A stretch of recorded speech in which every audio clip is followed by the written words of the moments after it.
I'm Phillip, and this is Rogue, and today we're going to be looking at her iconic yellow and blue uniform.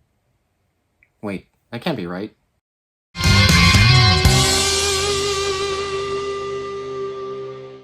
Today we're diving into the Mutant Genesis era of the X-Men. That's the marketing name given to the time when X-Men Volume 2 launched in 1991, and gave a big shakeup to nearly all of the X-books at the time. Marvel editor Bob Harris largely handed the reins of the X-Men over to Jim Lee and Whilce Portacio, and rather than fade into the background, Chris Claremont, who had been helming the X-Men for 16 years up to that point, opted to quietly retire 3 issues into the run. This story has been told before by others. I really like the recap that the classic X-Men account on Instagram relayed. I'll link them in the description. Needless to say, it was a time of great change in this little corner of the comic book world, and much of that change was happening behind closed doors. Plans really seemed to go astray during the writing of Uncanny X-Men 279.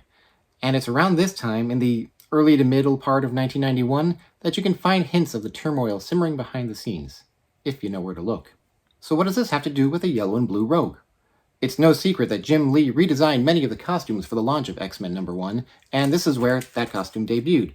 As you can see, it's very clearly a yellow and green costume with a brown jacket.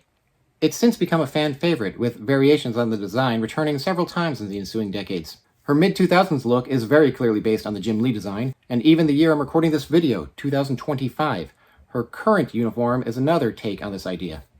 Not to mention that the Jim Lee design still pops up in official Marvel releases. It's even the basis of her first ever action figure, put out by Toy Biz in 1994. But ample evidence seems to suggest that this color scheme was not what was originally planned. I haven't been able to find any design sketches Jim Lee may have done for this costume, nor do I know if there was even a formal character model made for it. This illustration in the pages of Comics Interview number 98 is the closest I have. If he made a character model sheet, I doubt he detailed what her costume looked like underneath the jacket. Just take a look at all these guesses by later artists at what the shoulders were supposed to have looked like. None of them are consistent. Incidentally, Jim Lee did draw what it would look like on the cover of X-Men #8, if you're curious what the correct answer is. Although in this instance, the colorist inverted the green and yellow of her legs, funnily enough. And the character model that shows up in the official handbook of the Marvel Universe, Master Edition number 15, that not only keeps the jacket on, it forgets to add the X over her left breast. Let me jump back in the timeline a little bit, because the blue and gold team rosters were not always set in stone here. The first hint we have of this dual team X-Men is the Mutant Genesis ad that pops up occasionally in 1991. The teams are a bit jumbled compared to the published rosters, and they're wearing the Outback-era X-Men uniforms, or the concurrent X-Factor costumes. The two exceptions are Strong Guy, who wouldn't even wind up on the X-Men, and Storm, wearing a pretty revealing costume that never ended up in the comics. The next bit of reference I have is this Mutant Genesis pin, which shows a Jim Lee illustrated Storm, a Whilce Portacio Cyclops, and the new leader of X-Factor, Havoc, who I believe is penciled by Larry Stroman. Again, we see Cyclops in his X-Factor costume, and Storm in that mystery getup. But then comes this flyer. Aside from adding in Cable and Nightcrawler to represent X-Force and Excalibur's titles, Storm has her torso covered up and X symbols added, while Cyclops has been quickly redrawn, both to reflect the new Jim Lee costumes they would be donning. Look closely and you can still see the inking lines of their previous designs still present.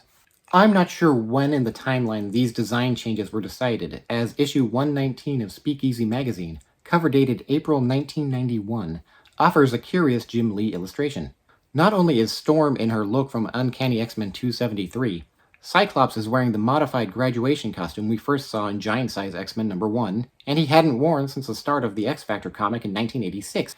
Another oddity is seeing Rogue in her Outback uniform, but with the addition of a blue and yellow jacket, in much the same style as she would eventually end up wearing all the time.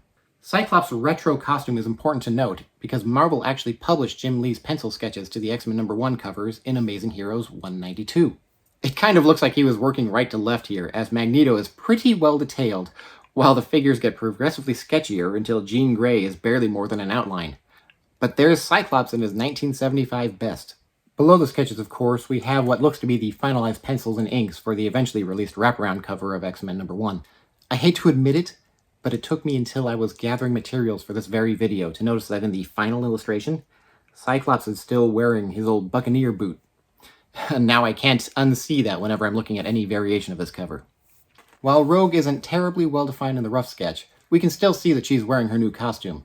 And it's here that I can finally circle back to the point of this video.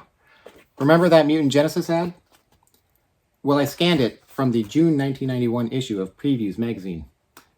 Notice anything about this cover? Yeah, it's a variation of the X-Men #1 covers, omitting the Magneto section and centering the rest around the spine of the magazine. But more importantly, Rogue's costume isn't yellow and green, it's yellow and blue. Well, so what, you may ask? It's clearly an early design mock-up. Cyclops is wearing weird blue gloves here, after all. Do we even know if Marvel colorists did this cover? Maybe it was someone at previews and they got it wrong. Well, then consider this cover for Advanced Comics #32. Rogue's in blue again. Ah, but again, it's not a Marvel publication. And the yellow portion of her costume almost looks green with the way they shaded it. Fair enough, but what about this Marvel House ad? That's an official in-house Marvel piece. I was actually seeing this ad within the pages of this X-Men omnibus when I first discovered this blue color discrepancy. The green jacket on there certainly made the color changes more obvious. The green jacket seems to come and go too, as another house ad keeps the blue on the uniform but changes the jacket to brown. The blue uniform pops up in a number of other places, in fact, including this Jim Lee poster, and in this Comics Images trading card set. This card isn't the only one to color her this way, but the full body shot here is a great way to compare against the published comics art. Curiously, the box for this trading card set has her in blue, but a chase card that uses this artwork gives her her green. By far the most prominent appearance of the blue uniform seems to be this large Mutant Genesis poster, where Rogue is front and center and blue. Closer to the publication of X-Men #1, a preview in the pages of Marvel Age 104 gives us this near final colors of the wraparound cover. Rogue's wearing the green jacket again, but her costume has more of a midway color here. Definitely not as blue as Psylocke, but not as green as the jacket either. But then we get this late entry from the February 12th, 1992 issue of Toy and Hobby World, where we get yet another twist on the X-Men 1 covers. And Rogue's back in blue again. Curiously, Colossus is sporting either black or dark silver gauntlets here, the same colors as Storm. A quick aside here, Storm's costume is definitely supposed to be silver or chrome, not white. You can see that she's colored the same as Colossus chrome on the covers of X-Men 1. Sometimes the silver coloration would be a little more blatant. I think the animated series tried to interpret the chrome as well, but it just reads as white. And over time, that became the color for the costume, including later comics and merchandise. Back on task, I also have this summer 1991 American Entertainment catalog here, where Rogue is also blue. But the quality of the line art and the generally haphazard and just plain weird coloring of the rest of the characters leads me to think this might have been colored by the catalog company themselves. Either way, I think that's enough evidence to say that Rogue was planned to have the blue costume before a relatively last-minute redirect to green. But why the change? This is all speculation here, but maybe they felt that with Psylocke, Beast, Archangel, and the new duds for Cyclops, that there were way too many characters with a prominently blue color scheme already. Uncanny X-Men 275 had, less than a year earlier, changed the X-Men into a standard team uniform. And while Cyclops' new costume kept elements of that, his lower half is still basically that uniform, it's clear that Jim Lee and Will Spatazio were moving away from that look. And heck, X-Factor ended up donning a unified look that also kept the yellow and blue color scheme. And while the costumes had changes here and there, one of Havoc's looks also called back to those team uniforms. Then why the green for Rogue?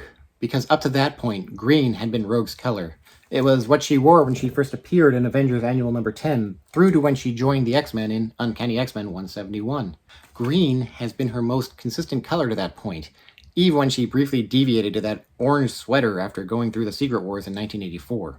Still, this miniature was the basis for Rogue's first ever figure release, a metal miniature for the Marvel Superheroes RPG from TSR in 1984.